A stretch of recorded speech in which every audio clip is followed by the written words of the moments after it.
Looking at the technological advances, I used to be on dial-up looking for... Welcome to 3 Count Commentaries. So, WWE tried Rollin Loud. It ain't quite work, but there are things that we can learn from this. So, let's talk about this from Smackdown, July the 23rd, 2021. So, WWE did 2 matches from the Rollin Loud music concert, one of the largest hip-hop concerts, if not the largest hip-hop concert in the world. They had 2 matches, the Street Profits versus the Alpha Academy, and Bianca Belair versus Carmella. Now, the crowd did not respond and were pretty flat affect. We're kind of like, what is this? What are we looking at here? Why is there wrestling at my music concert? Which, of course, makes perfect sense, and any logical human being would say the same thing. Why is there wrestling at my music concert? Now, I saw a lot of people basically say WWE took an L on this and they should never do it again because it was embarrassing. I saw people say, oh, this just proves that wrestling isn't cool. And all of that stuff, no matter how you feel about this, there are some positives and some negatives. The big negative, of course, was the crowd didn't react the way they wanted them to. But then at the same time, the Street Profits and Bianca Belair have only been around for a year. The people don't know who they are. They're not wrestling fans. And if they are, they're not there for wrestling. They are there for music. So that's the big takeaway, is that you did a big music festival with 2 matches and it didn't quite work out. Now, there's ways that we could have fixed this or we could have did it better. I'll talk about those things later. But first, I want to talk about the idea that I saw some people say.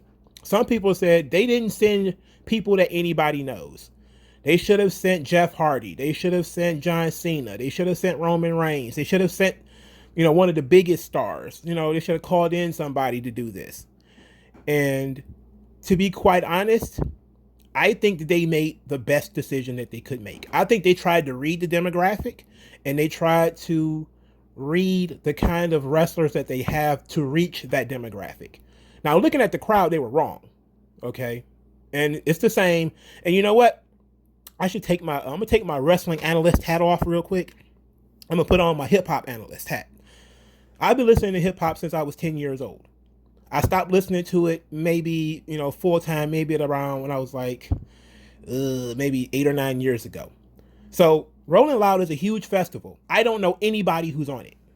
Okay. So when people say like, oh, these people, wrestling isn't cool. It's like people may be cool with wrestling. Maybe he watched it as a kid. Maybe if you sent John Cena out there, they would have gotten a huge reaction and it'd be a big deal. Who knows? They purposefully sent people who were fairly new to ingratiate themselves to that audience.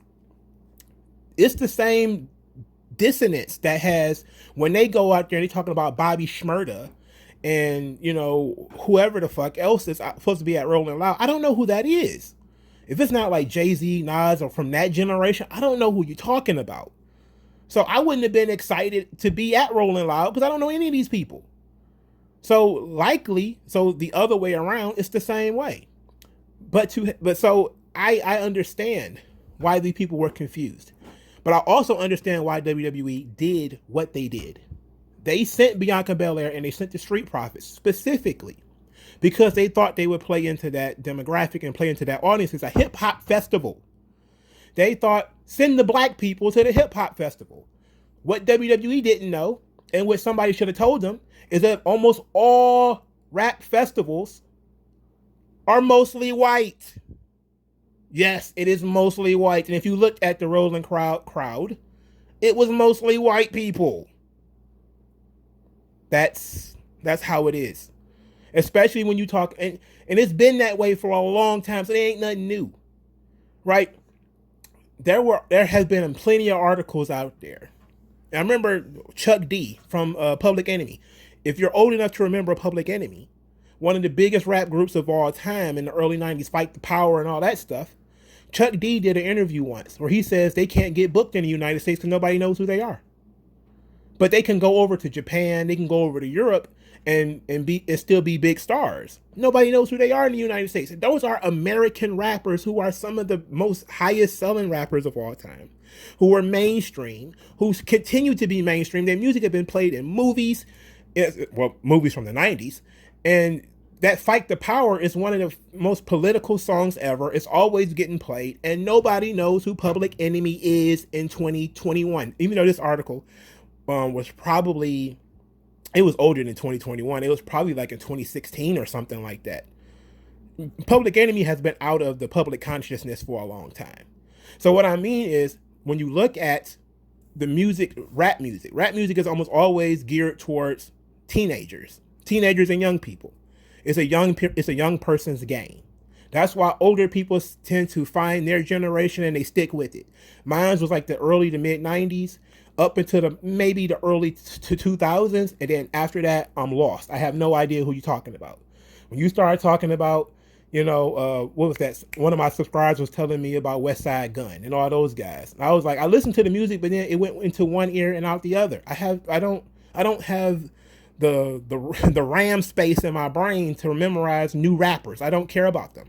And people feel the same way about wrestling.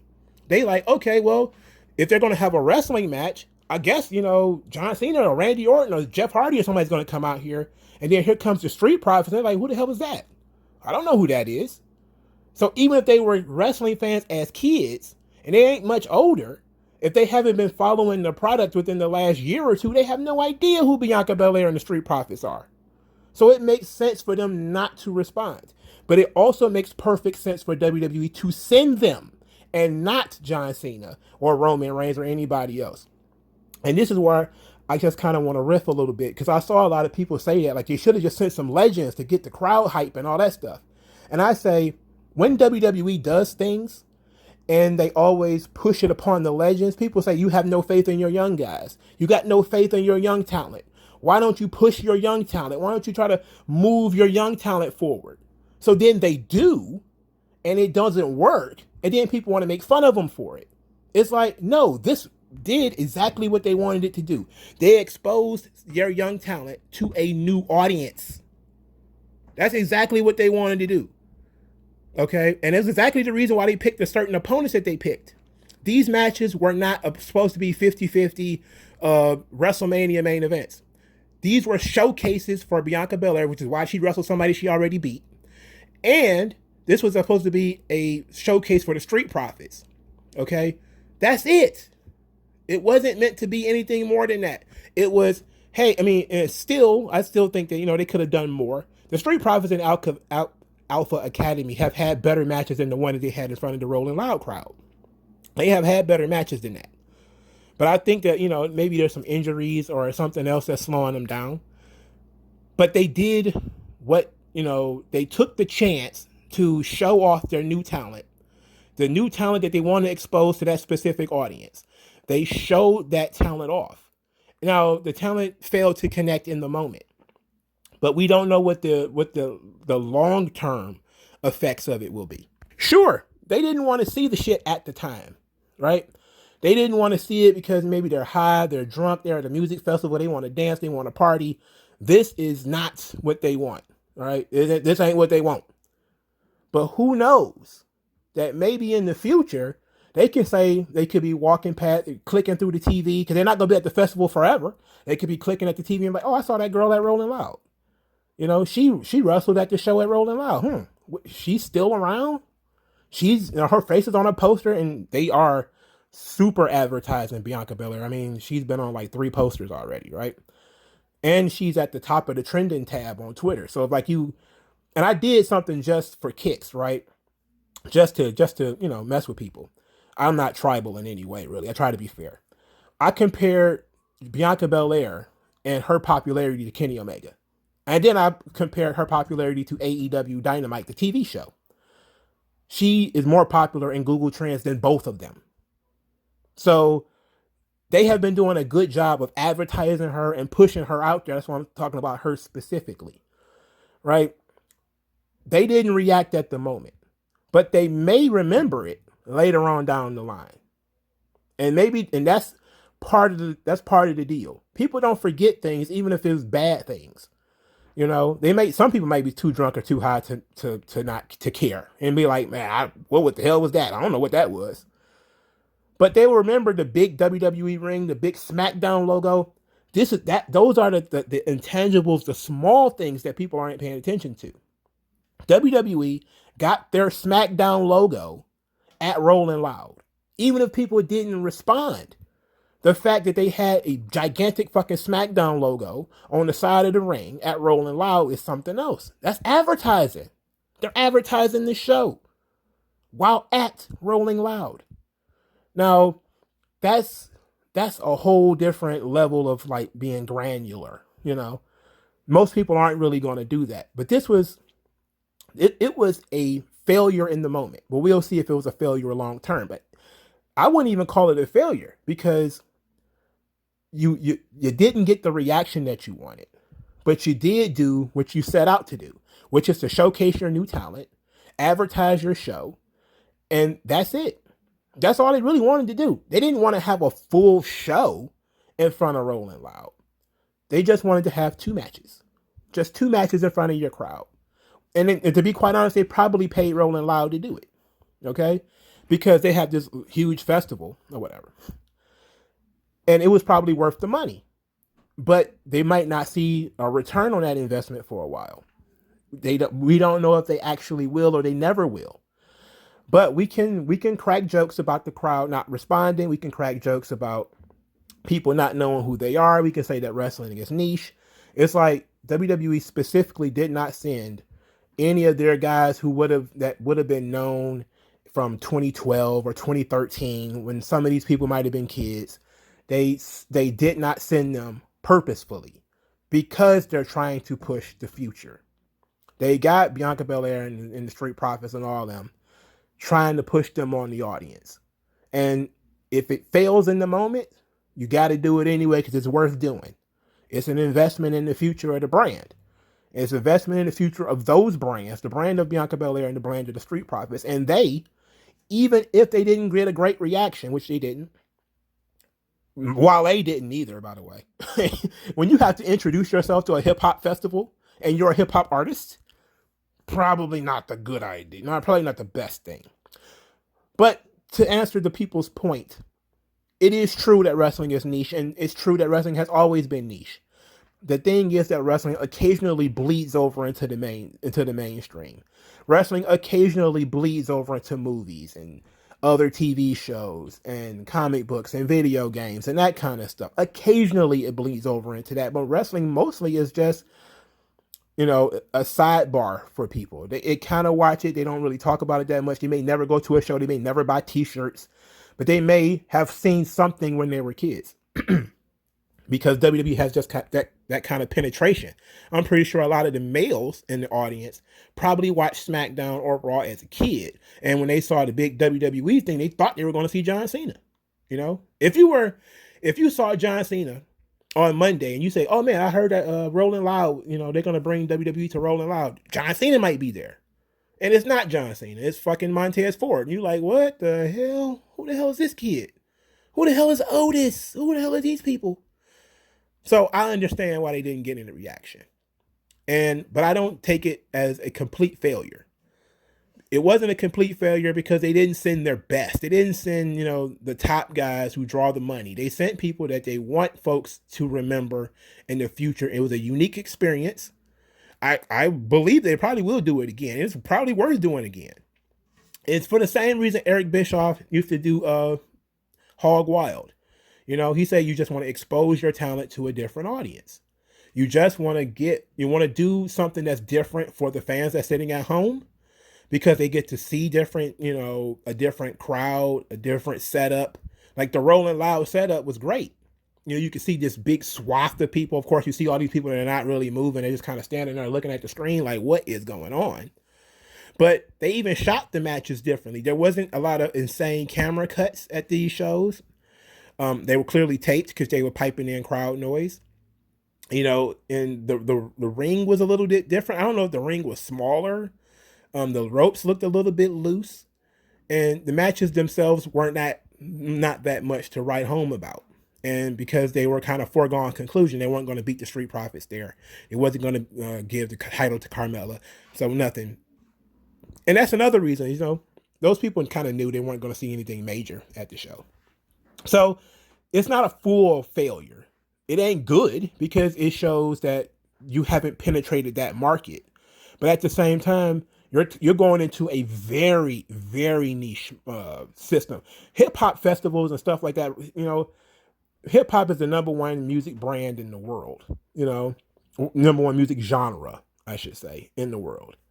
But there are still people who don't listen to rap, and you can't say, well, rap ain't niche rap is niche because I've never heard of it. It's like, no, you could just be out of touch with what other people think is cool.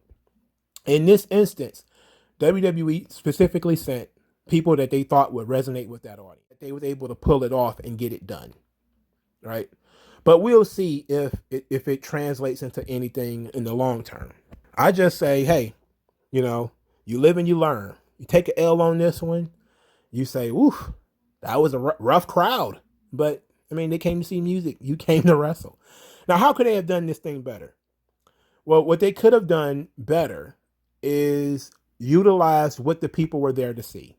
People were there for music. What they should have done is at least did promos to build up the match, right? You have to build up the personalities, the characters. People not only do they not watch wrestling or it's not the right time for it. You also have to create the moment, right? You have to create strife and struggle between the two people. They could have I know they probably didn't have a lot of time, but if they'd have had some time to build a match between Carmella and Bianca Belair, where they got to banter with each other, take pot shots in front of each other, in front of the crowd and everything, and make people want to see them fight, instead of just dragging them out there to do a match free of context, and people are kind of like, why is this girl fighting this girl? Who is that girl? Who is that girl? It's like, we don't know. And it was similar when they went to Saudi Arabia, because all those people in Saudi Arabia, the kids knew who the wrestlers and stuff were. A lot of the adults were sitting there like, what is this? What is this shit? I've never seen anything like it before in my life. And then when they saw Natalya, who was number one in everyone's heart, they started throwing stuff at her. That was like two or three Saudi shows in. But when you are going into a new territory or a new situation, you're going to be faced with that deadening silence. And that's when you have to do the job of winning them over. And now, of course, because of the piped in crowd reactions and because of the way that the camera didn't always pan around so we could see whether people were kind of getting into it or not, which they probably weren't because it's not the right time or place, it just came across like, it's a fail. But I see it as a learning experience. They did something new. They did something fresh. They tried to reach out to a younger, hipper audience. And no, you weren't supposed to just, stab each other with forks at Rollin Loud or something like that. It may have popped the crowd, and it may have made people think that, oh, something cool is happening, but it's like Jackass on MTV at that point. It's like people see it, but it's music television. It's like, yeah, guy hit each other in the balls with a bowling ball. Nice, but not a great long-term idea. So I would say it didn't turn out well. Didn't go well. But I appreciate what they did. I saw what they were trying to do, but they mismatched on the demographics. Somebody should have told them most of Rollin Loud was going to be white people. That's just how music festivals are. Most music festivals are mostly white people. The largest purchaser of hip hop is white people. It's always been that way. And yes, rap music is made mostly by black people, but the consumer base is mostly white people. It's always been that way. And they couldn't have known that, right? They could not have known that. They would have had to do some real deep market research and probably Rollin Loud, they could have asked them, like, hey, what is your likely demographics? But even if that was going to be the likely demographic, it was still worth sending Bianca Belair and the Street Profits, because they are two of your top acts on SmackDown. And SmackDown has always historically been the more popular show among young people of color. So if you want to talk about demographics, They mismatched on the demographics of hip hop, but they nailed it on the demographics of SmackDown. Because you can go back to 2000 and show that SmackDown was actually the preferred wrestling show of young Black and Hispanic males. And that's been for a long time, which is why, SmackDown is the show where they started having Black world champions and stuff like that. These things make sense if you actually do the market research. Like when I did the research on that video, and I was talking about why WWE went PG, and they were talking about the young man who had killed his friend, and WWE got blamed for it. One of the big things is how popular wrestling was among young Black males, and that he was just mimicking what he saw on TV. That hasn't changed. It has not changed. I know a lot of people seem to think it is because these numbers are getting, the TV numbers, let's say, are getting smaller, but they're just migrating over to streaming and different things like that, because WWE like kills in like streams and stuff like that, highlights and shit. People may not sit and watch the whole show, but they may watch blocks, especially like on YouTube and stuff like that. So they know their market, and that's what they sent Bianca Belair and Montez Ford and Street Profits and all them. Because they know their market. They know that, Blacks and Hispanics really love SmackDown. So they put all the Blacks and Hispanics on SmackDown, you go back, it's to show that Mark Henry won his title on. It's to show that Eddie Guerrero won his title on. It's to show that Jinder Mahal won his title on. It's just basic market research. WWE does things without, sometimes they don't think it all the way through. Just like, people say like, oh, the India thing, that failed too. They say like, when you don't get massive immediate reactions, people think that you failed. They don't think about the long-term plan of it. It was when I did the video talking about Dave Meltzer, when he was talking about the Indians. And he was like, and I've seen other people say, well, WWE had to cancel shows in India because the tickets weren't selling. And then Dave Meltzer would say, well, you should geo-block the Indians because they're poor and, nobody wants to buy them. Nobody, they don't buy anything. They don't pay for anything. And I say, you're taking the loss to plant the seeds and people come in there in the future. It's not, yes, you want an immediate, money. You want your money back immediately. But if you get your money back in 10 years, that's fine. That's what WWE failed with Jinder Mahal as the champion, according to some people. And then they did that goddamn empty arena show for the Indian market, and it was huge. How was that? Like you plant the seeds and then you continue to water the seeds. That's why they brought in the Indian wrestlers. This how these things work. You don't always, let me slow down. You don't always get an immediate response. You don't always get immediate return on investment. Sometimes you're just planting a seed and you just have to take the L right now in order to do the thing in the future. And I think this Rollin Loud thing, all the Saudi Arabia stuff, the India stuff, I think it's all tied up in WWE trying to reach out to different markets. And, it's inevitable that you're going to take losses in doing that. Because, you have to educate the people on what the hell you're doing and why. And if you just present match after match after match without any build up, without any characters, without any introductions, you're going to have to learn. That's the stuff that people want to invest in. You should have let Bianca Belair cut a promo and go back and forth with Carmella, and then treated it like a reality show where they, start pushing and shoving and going back and forth. And then they had the match. And then people might have been a little bit more into it. But that's not what they did. So, all right. I've talked about this thing enough. I've talked about it enough. All right. What did you guys think of the Rollin Loud thing? Let me know in the comment section below. Like this video. Share this video. Subscribe to the channel. Donate to the channel. Hit me in the tip jar. If you just want to buy me lunch. And I'll talk to you guys later, man. Peace out.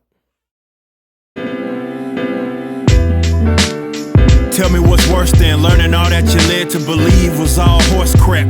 They distort, so question as